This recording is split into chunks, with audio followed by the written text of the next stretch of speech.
Então, boa noite, meus irmãos.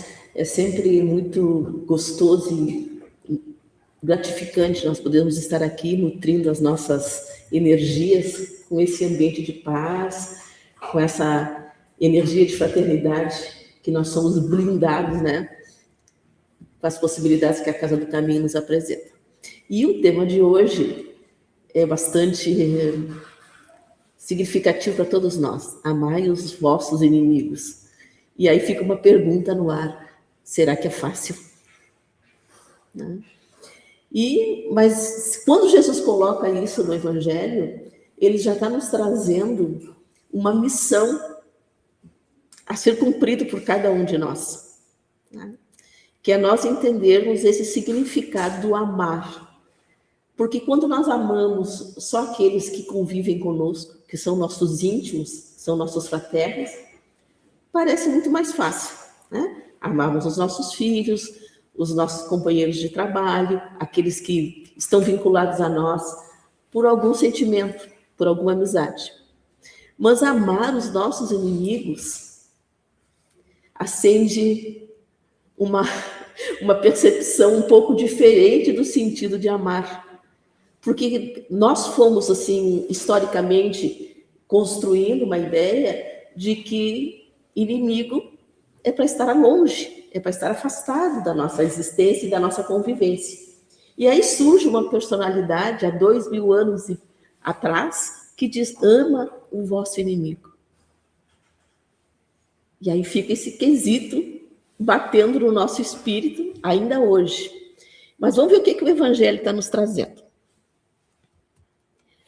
Dentro do Evangelho, ele inicia esse tema dizendo: retribuir o mal com o bem.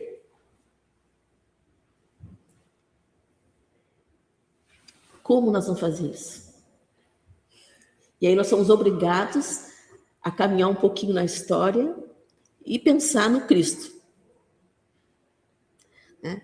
E eu acho que um dos momentos mais extraordinários desse testemunho do que significa amar foi quando Jesus, depois de ter sido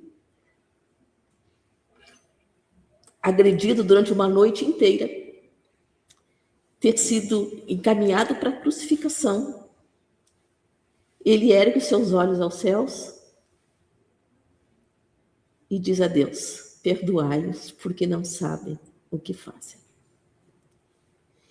Abandonado pelos seus discípulos, por medo, ele dá o maior testemunho do que efetivamente é amar aqueles que se declaravam inimigos de Jesus. Porque Jesus ele não tinha inimigos. Ele não considerava aqueles que o cercavam, aqueles que o maltratavam, seus inimigos. Mas aqueles que o maltrataram consideravam Jesus inimigos. E Jesus, testemunhando o seu grande amor, eleva os seus olhos aos céus e suplica ao Criador: perdoai-os, porque não sabem o que fazem, são mais crianças do que maus. Nesse momento, ele já dá um testemunho de quanto era profunda a sua percepção de que espírito eram aqueles que ali estavam. Ele cita: mais crianças do que maus. E nos instiga a perceber que muitas vezes aquelas personalidades que se classificam como nossos inimigos, ou como nós classificamos de inimigos, são mais crianças espirituais do que maus. É isso que Jesus está nos dizendo. É isso que Jesus está nos chamando a perceber. E a doutrina espírita, através da sua codificação, vem clarear o sentido desse significado. Por quê? Porque ela está dizendo que nós somos espíritos primitivos, no processo da evolução, e que carregamos um arcabouço de experiências que nos coloca ainda dentro da infantilidade espiritual. E isso é tão verdadeiro que nós não conseguimos ainda compreender o sentido real do que é amar. Nós amamos o esposo, a esposa, os nossos amigos, os nossos filhos. Mas se alguém pisa no ônibus no nosso dedinho do pé, nós já ficamos descontrolados, né? Não conseguimos entender, foi um acidente, já ficamos exaltados. Se alguém nos fecha no trânsito, nós já nos exaltamos. Então, nós temos dificuldade de reagir com maturidade. E por isso, nós então conseguimos entender efetivamente, com plenitude, o sentido do amor. Mas vamos caminhar por aí.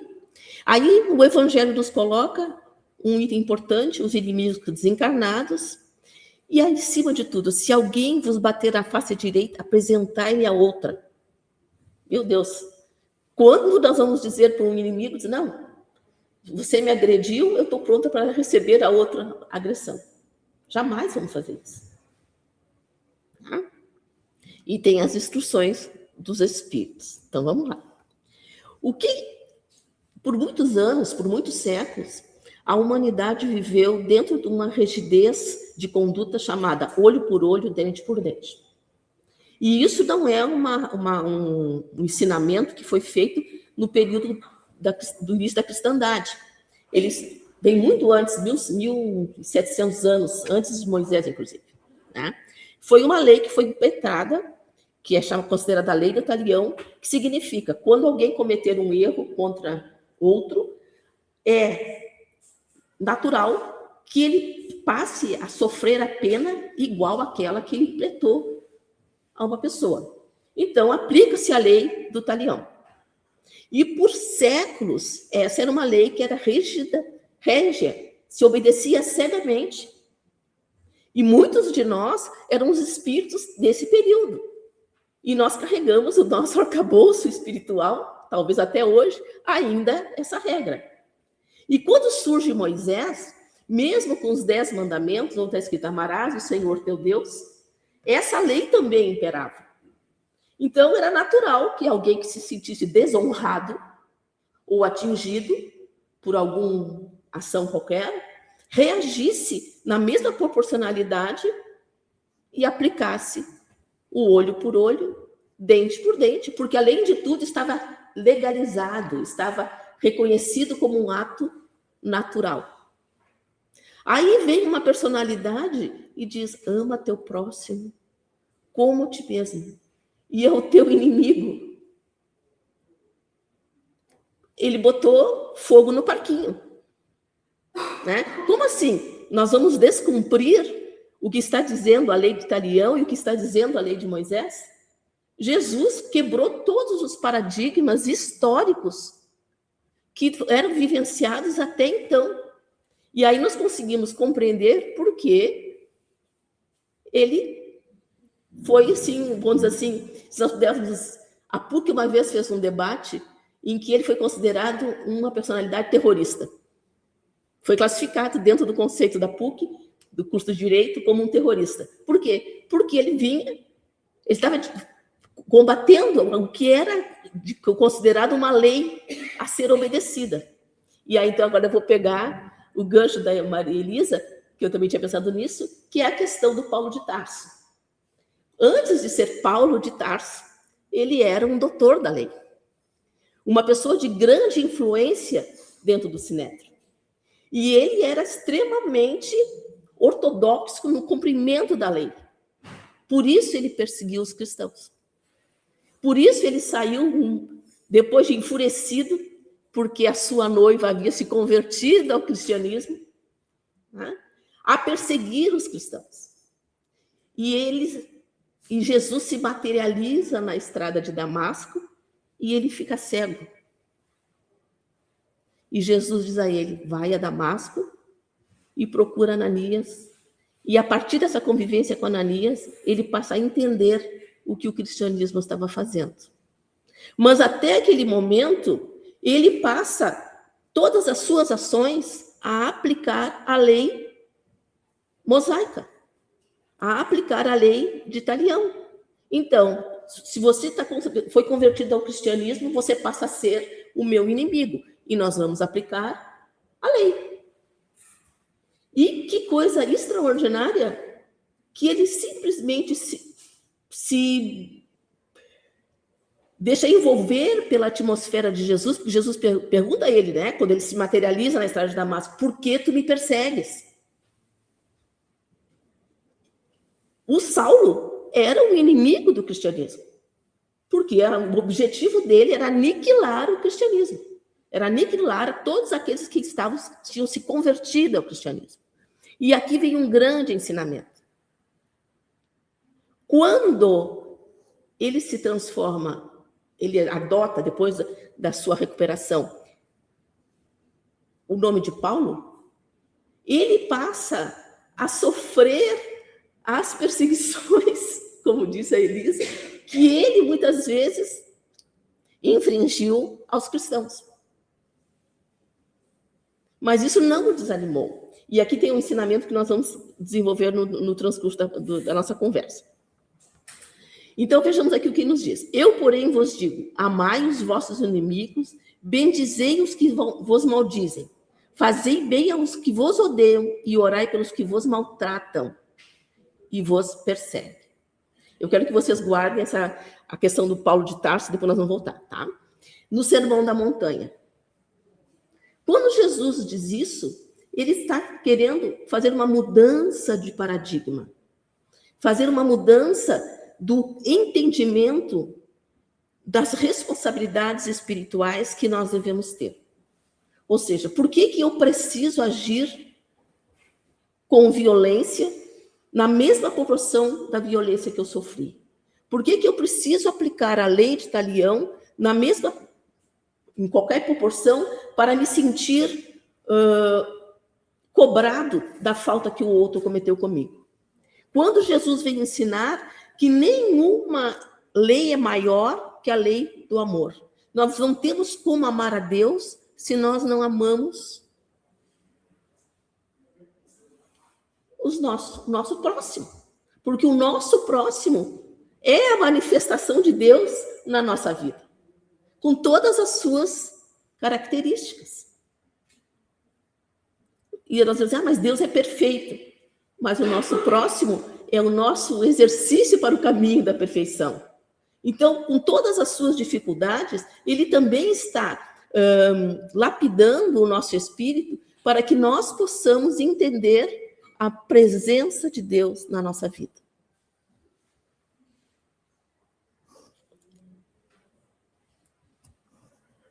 E aí nós vamos procurando, né, o que é o significado da palavra inimigo. Inimigo é aquele que se encontra numa posição contrária à nossa, que é hostil à nossa forma de pensar, à nossa forma de agir. E no sentido bíblico, inimigo era aquele que não obedecia às regras de Deus. Mas Deus tem inimigos? Deus se preocupa, não. A Rosângela não cumpre os 10 mandamentos, então ele deve estar catalogando lá no plano espiritual, né? Ela é minha inimiga. Deus tem realmente essa visão nossa? Primeiro, porque Satanás não existe, né? Aí o Divaldo brinca que essa palavra, o diabo, adora esse nome, dizia ele, né?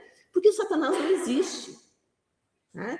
O que eles classificavam dentro do conceito judaico e, às vezes, dentro dos processos crísticos como Satanás, reflete só a imperfeição dos espíritos que estão caminhando no caminho evolutivo. Ou seja, somos todos nós que ainda não atingimos o grau de pureza espiritual, que temos falhas, que temos imperfeições, que cultivamos inimizades, né? Então, diabo não existe, Satanás não existe.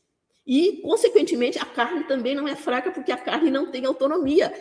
O corpo não tem autonomia, o corpo não age por si só. Ele depende de uma força, que é o espírito, para que ela reaja, para que o corpo se manifeste. Tanto é que, quando nós morremos, o corpo entra em inércia, né? Então, o regente do corpo, e quando nós dizemos que a carne é fraca, por isso que eu errei, não existe isso. Quem erra, quem implanta o erro, quem constrói a inimizade é o espírito encarnado. Somos nós, né? Então, por isso Jesus diz, amai o vosso inimigo. Quer dizer, mude o panorama de visualização do teu próximo para que as energias que nós retemos com esse exercício se modifiquem também. Tá? Então, vamos ver o quê? E aí, vamos lá lembrar. Se o amor ao próximo constitui a maior caridade, amar ao inimigo é a mais sublime aplicação desse princípio. Por quê? Porque ele representa que nós conseguimos vencer aqueles obstáculos que ainda nos prendem à condição mais primitiva do ser, que é o orgulho, o egoísmo, o ódio, que são sentimentos que, dentro dessa estrutura, dificultam a nossa evolução espiritual, nos aprisionam numa condição de primitividade. E é tão interessante isso que tem pessoas que têm prazer em ter alguém como inimigo. Se a pessoa não tem alguém como inimigo, ela não está feliz. Né? Ela não se dá com o vizinho, só porque o vizinho deixou cair um cisco na calçada. Ela não se dá com o outro vizinho, porque o cachorro do vizinho latiu a noite inteira. Ela não se dá com o vizinho, porque o outro vizinho da frente estacionou o carro mal e ela não consegue manobrar. Se compraz com essa condição de inimizade. Só que nós temos que pensar que inimizades, que desafetos, são energias destrutivas, energias que nos dificultam a edificação espiritual. E às vezes a gente não se percebe que nós ficamos aprisionados nessa condição. Por isso, isso representa uma vitória contra o egoísmo e o orgulho. Porque nós temos que vencer a nós mesmos. Aí nós vamos perceber que o vizinho não é tão chato assim, né? Que o cachorro do vizinho estava só alertando que tem alguém mexendo no portão. Então, nós precisamos ter essa percepção diferenciada. Aí eu me lembro de uma história que o Divaldo contou, que quando eclodiu a Segunda Guerra Mundial, um judeu e um soldado nazista viviam lado a lado no bairro. E todos os dias, eu vou dar um nome, que eu não sei se eu não me recordo se era esse, o seu Jacó acordava pela manhã e encontrava com o senhor, que era soldado judaico, nazista, na saída da casa. E todos os dias ele dava bom dia. Claro que o soldado não respondia, porque afinal de contas ele era um judeu. E naquele momento estava se implantando dentro da Alemanha a questão da perseguição. Até que esse senhor foi levado para o campo de concentração, e quem estava fazendo a seleção daqueles que iam ser encaminhados aos fornos era justamente o seu vizinho. E ele calculou, bom, a cada 15 pessoas que ele conta, o 15º é encaminhado para o forno. E ele contou e disse, vou morrer hoje. Quando ele chegou na frente do vizinho, o vizinho indica a ele que ele vá para o outro lado e não para o lado do forno. O que o Divaldo quis dizer com isso? Naquele gesto do bom dia, mesmo que o outro não respondesse, ele conseguiu quebrar uma atmosfera de animosidade que salvou a vida dele. Mas se ele saísse de casa e reagisse de forma violenta, porque o outro era um nazista, provavelmente ele teria sido direcionado para o forno e para a morte. Então, são pequenos atos que a gente não percebe que vão quebrando essa situação,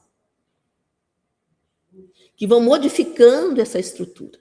E esse convite do Cristo é fundamental e está registrado na oração que ele ensinou aos seus discípulos. Pai nosso que estás no céu. Né? Mas a gente diz, perdoai as nossas dívidas, assim como perdoamos aos nossos devedores. Está no Pai Nosso, falando da importância da construção do sentimento de perdão. Mas não é só as nossas ações erradas que devem ser perdoadas. Perdoai também aos nossos devedores. Por isso Jesus disse, perdoai-os, porque não sabem o que fazem.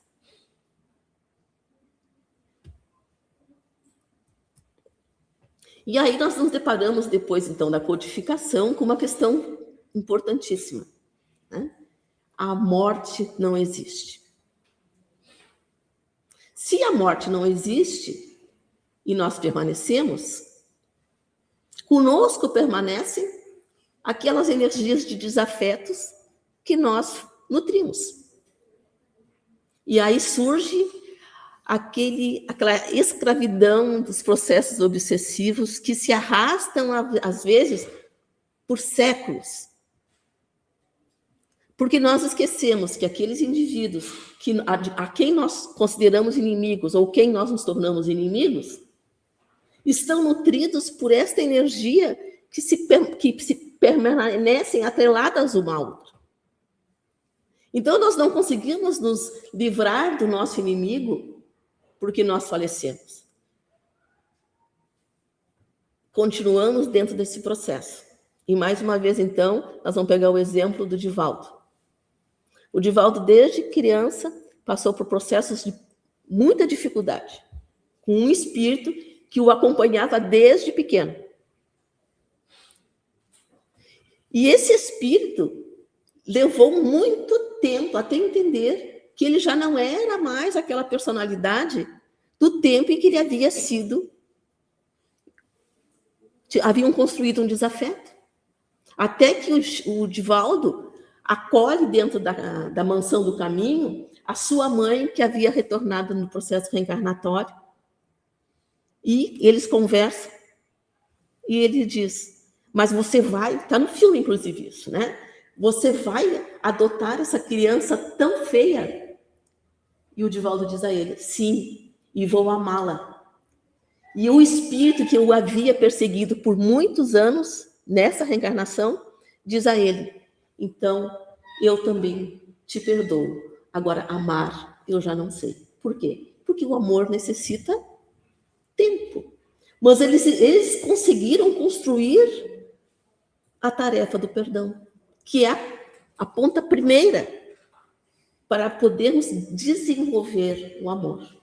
E aí, então, nós voltamos agora para a questão do Saulo.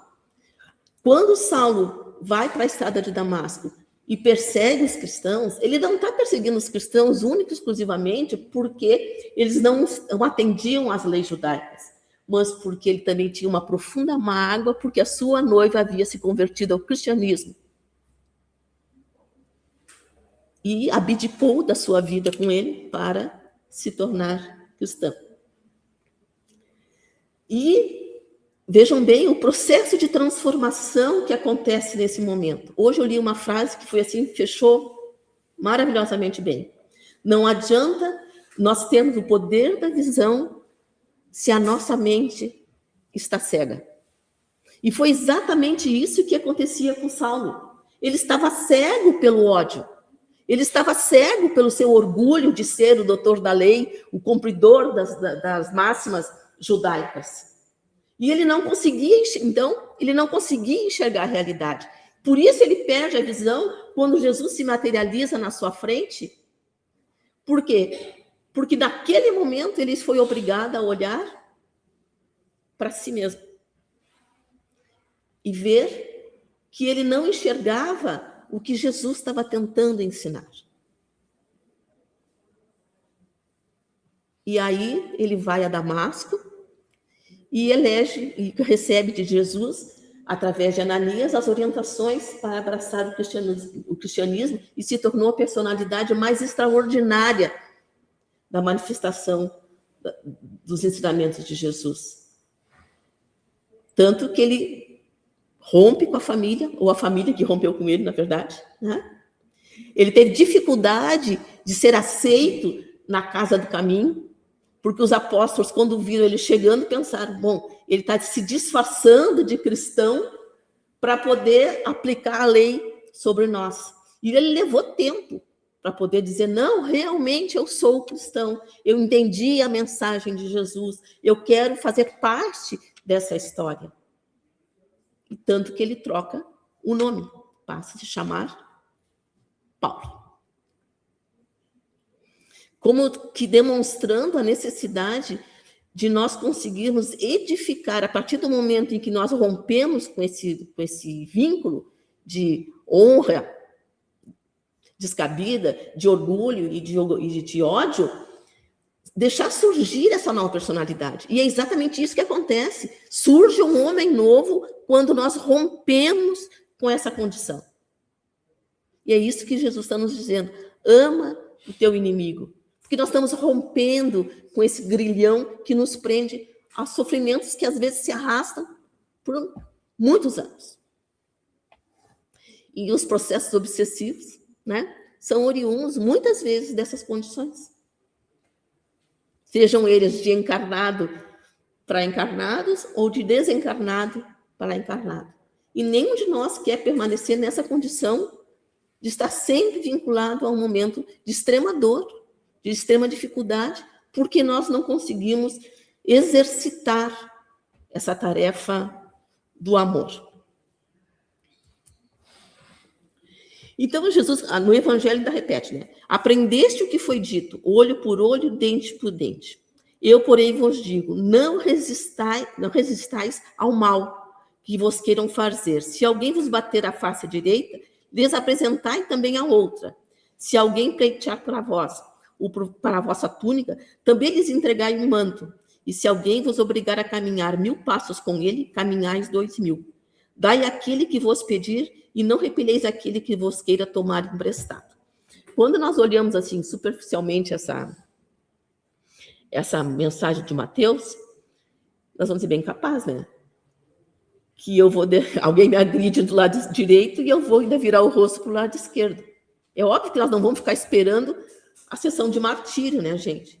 Mas o que a espiritualidade está dizendo? Se uma personalidade agir mal com você num dia, perdoa. Se ela repetir o ato no outro dia, perdoa. É isso que ele está dizendo aqui.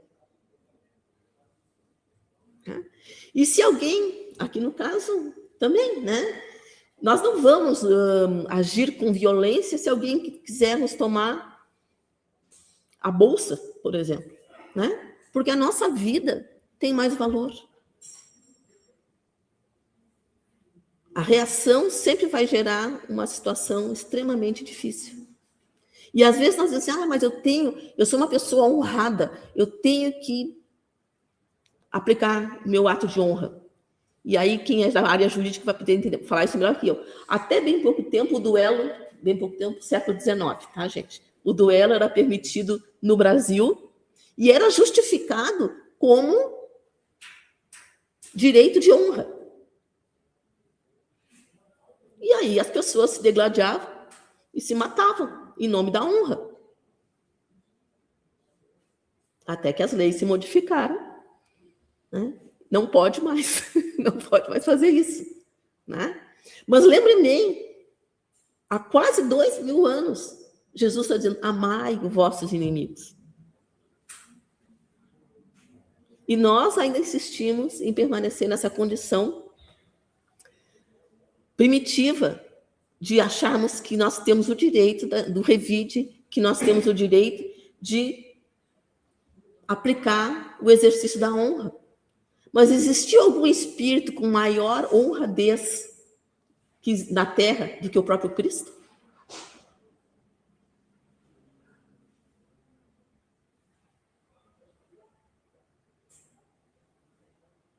E ele, Pai, perdoai-os, porque não sabem o que fazem. São mais crianças do que maus.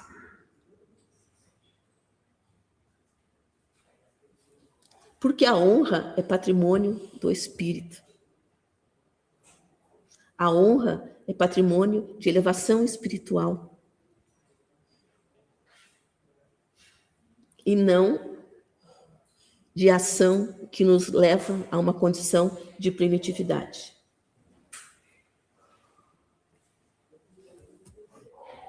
E aí nós lembramos, então, né, de Valdo Pereira Franco. O importante é nós não sermos inimigos de ninguém. Ah, mas o meu vizinho é meu inimigo. Quando alguém não gosta de você, o problema é dele. Mas quando você não gosta de alguém, o problema é seu. Por quê? Porque eu estou me mantendo vinculada àquela condição. Sou eu que estou nutrindo aquele desafeto. Sou eu que estou dizendo, eu quero ficar nessa condição de odiar, de ter inimigos. Não quero edificar esse homem livre que representa me distanciar dessa condição. Então, por isso, o Divaldo, mais que ninguém, fala com propriedade sobre isso. O importante não é o mais importante é nós não sermos inimigos de ninguém. Não importa se alguém não gosta de nós. O importante é que nós não criemos inimigos, que nós não sejamos inimigos de ninguém. Então, isso é uma tarefa que nós podemos exercitar no nosso dia a dia.